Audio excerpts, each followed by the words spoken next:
नमस्कार। आपका अखबार के इस अंक में आपका स्वागत है। मैं हूं प्रदीप सिंह। पंजाब में चुनावी खेल पूरी तरह से खुल गया है। मैदान में कायदे से 4 पार्टियां हैं, 5वीं भी आ सकती है, लेकिन कोई भी पार्टी जीतती हुई नहीं दिखाई दे रही है। तो इसलिए चुनाव के नियम या कहें चुनाव का मुद्दा या नैरेटिव, जो कहना चाहें आप, उसको बदलने की कोशिश हो रही है। इस बार क्या नैरेटिव बनाने की कोशिश हो रही है? सिख विक्टिमहुड का कार्ड खेलने की कोशिश हो रही है। इसके लिए एक फिल्म बनी सतलुज।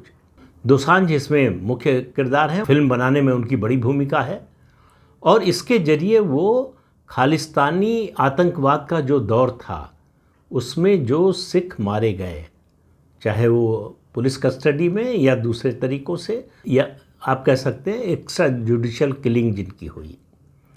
अब ये मुद्दा तो ठीक है बिल्कुल कि अगर किसी की एक्स्ट्रा जुडिशियल किलिंग हुई है तो उसका मुद्दा उठना चाहिए, लेकिन सवाल ये है कि दूसरा पक्ष भी तो होना चाहिए। कम से कम इस दौरान 25 ऐसी सामूहिक हत्याएं हुई हिंदुओं की। तो फिर अगर सिख विक्टिमहुड का कार्ड चलेगा तो हिंदू विक्टिमहुड का कार्ड क्यों नहीं? हिंदुओं की हत्या पुलिस ने या फिर सिक्योरिटी फोर्सेस ने नहीं की, खालिस्तानी आतंकवादियों ने की, और उनका धर्म पूछ कर की, बस से उतार कर। सबसे बड़ी घटना माना जाता है, वैसे तो सभी घटनाएं बड़ी हैं, जो 6 जुलाई 1987 को लालरू में हुई। हरियाणा रोडवेज़ की बस को हाईजैक करके ले जाया गया और सारे पैसेंजर्स को उतार कर फिर उनसे पूछा गया हिंदू कौन कौन है और उन सबको मार दिया गया।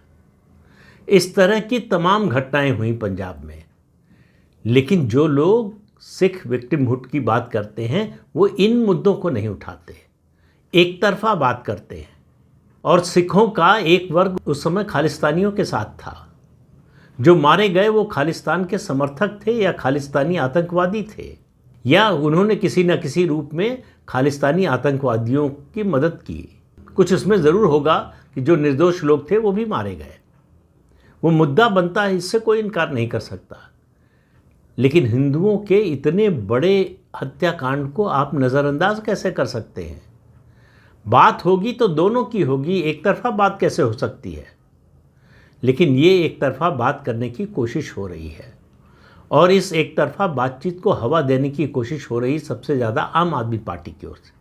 आम आदमी पार्टी के बारे में आप समझ लीजिए, जब से पंजाब पहुंची है वो खालिस्तानी तत्वों का समर्थन हासिल करती रही है और उसमें उसको कोई शर्म नहीं आती है। खालिस्तानी आतंकवादियों ने पार्टी को चंदा दिया है, ये खालिस्तानी आतंकवादी कहते हैं खुलेआम। कितना सच है कितना झूठ है ये आम आदमी पार्टी बताए। लेकिन खालिस्तानी आतंकवाद के खिलाफ आम आदमी पार्टी कुछ नहीं बोलती है। तो अब उनके मुख्यमंत्री फंस गए हैं बेअदबी के मामले में। अकाल तख्त में पेशी हुई, वहाँ से सज़ा सुनाई गई, तो बचाव का कोई रास्ता नहीं दिख रहा। सरकार वैसे ही जो है अलोकप्रिय है। राज्य की वित्तीय स्थिति बद से बदतर हो चुकी है।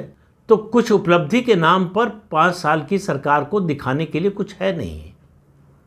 तो ऐसे मुद्दे उठाए जा रहे हैं, ऐसे मुद्दों को हवा, वो भी सीधे नहीं है, उठवाए जा रहे हैं और उनको हवा दी जा रही है। उधर कांग्रेस पार्टी है जो अपने घर का झगड़ा ही नहीं कभी खत्म कर पाती है, शांत कर पाती है। अब ये कोई नहीं कह सकता कि 2027 में फरवरी मार्च में जब विधानसभा चुनाव होंगे तब कांग्रेस पार्टी का आज जो स्वरूप है वही बना रहेगा या नहीं। पार्टी एक रहेगी या टूट जाएगी, इसके बारे में कोई नहीं बता सकता। राहुल गांधी भी नहीं बता सकते और पंजाब कांग्रेस का कोई नेता तो बता ही नहीं सकता। खुली बगावत चल रही है कांग्रेस पार्टी में पंजाब में। अकाली दल पहले ही ख़त्म हो चुका है। मैं बार बार कहता हूँ, जब तक सुखबीर बादल उसके नेता हैं तब तक अकाली दल का पंजाब में कुछ नहीं होना है। कोई पूछने वाला नहीं, कोई देखने वाला नहीं है। पंजाब के लोग अकाली दल की ओर देखने वाले भी नहीं है। इसलिए अकाली दल इस समय डेस्परेट है। संदेश पर संदेश भेजे जा रहे हैं भाजपा के पास कि किसी तरह समझौता कर लीजिए, गठबंधन कर लीजिए। भाजपा ने अभी तक इससे इनकार किया है। अगर भाजपा अकाली दल से समझौता करती है तो समझिए ये आत्महत्या से कम नहीं होगा, राजनीतिक आत्महत्या। और ऐसा करती हुई भारतीय जनता पार्टी दिखाई नहीं दे रही है।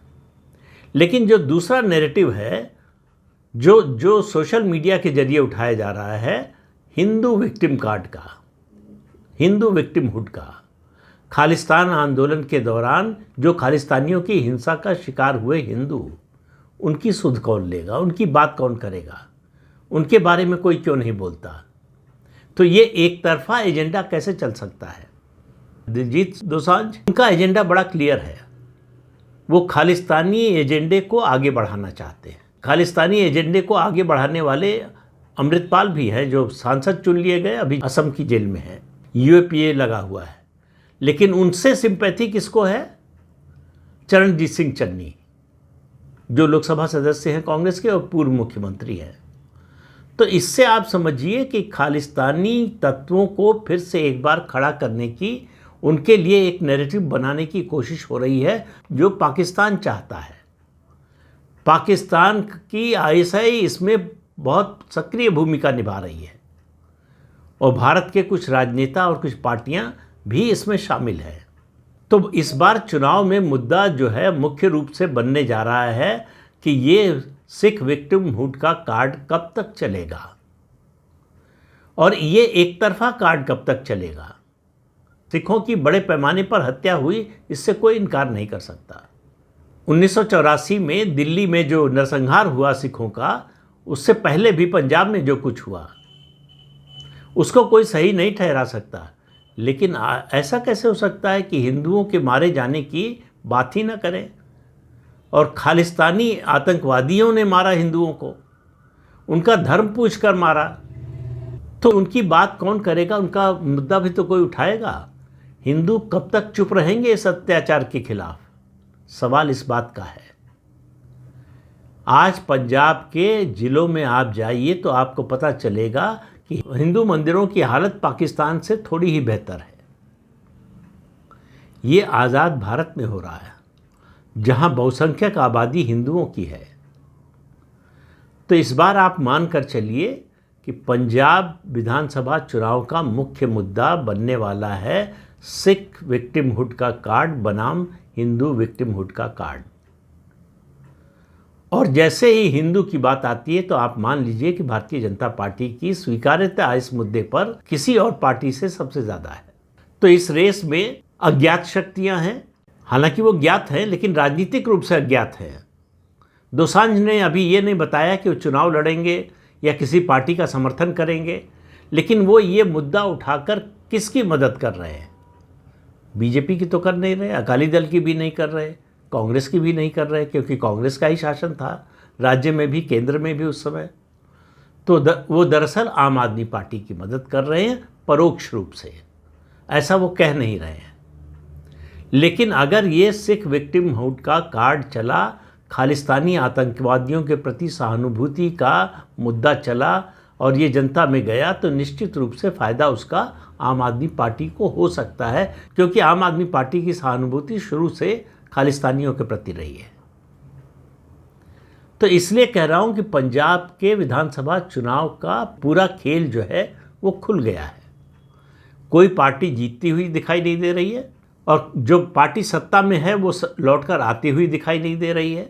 जिसके आने की प्रबल संभावना थी, कांग्रेस पार्टी, वो अपना खेल बिगाड़ने पर लगी हुई है और बिगाड़ चुकी है, बल्कि कहना चाहिए। पंजाब में कांग्रेस पार्टी 2027 में लौट सकती है सत्ता में, ऐसा मानने वाले कांग्रेसी भी आपको नहीं मिलेंगे। फिर सवाल यह है कि कौन सी पार्टी जीतेगी। ये ऐसा चुनाव होगा, शायद पहला चुनाव होगा, जिसमें कोई पार्टी नहीं जीतेगी, इसमें नैरेटिव जीतेगा। किसका, कौन अपना नैरेटिव चला पाता है, लोगों तक पहुंचा पाता है और लोगों को सहमत कर पाता है अपने नैरेटिव से, अपने मुद्दे से, अपने एजेंडे से, इससे तय होगा कि कौन हारेगा, कौन जीतेगा। पार्टियां इस चुनाव में जो है वो गौड़ हो चुकी हैं। मुद्दा प्रमुख हो रहा है, अभी हो चुका है ये नहीं कहा जा सकता, लेकिन उस ओर तेजी से बढ़ रहा है। तो इस मुद्दे पर चुनाव होगा 2027 का पंजाब विधानसभा का, और ये दो परस्पर विरोधी मुद्दे हैं और इन दोनों परस्पर विरोधी मुद्दों में एक तरह की टकराहट होने वाली है।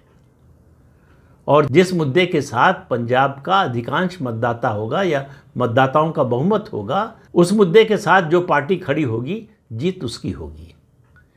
ये अब धीरे धीरे स्पष्ट होता जा रहा है।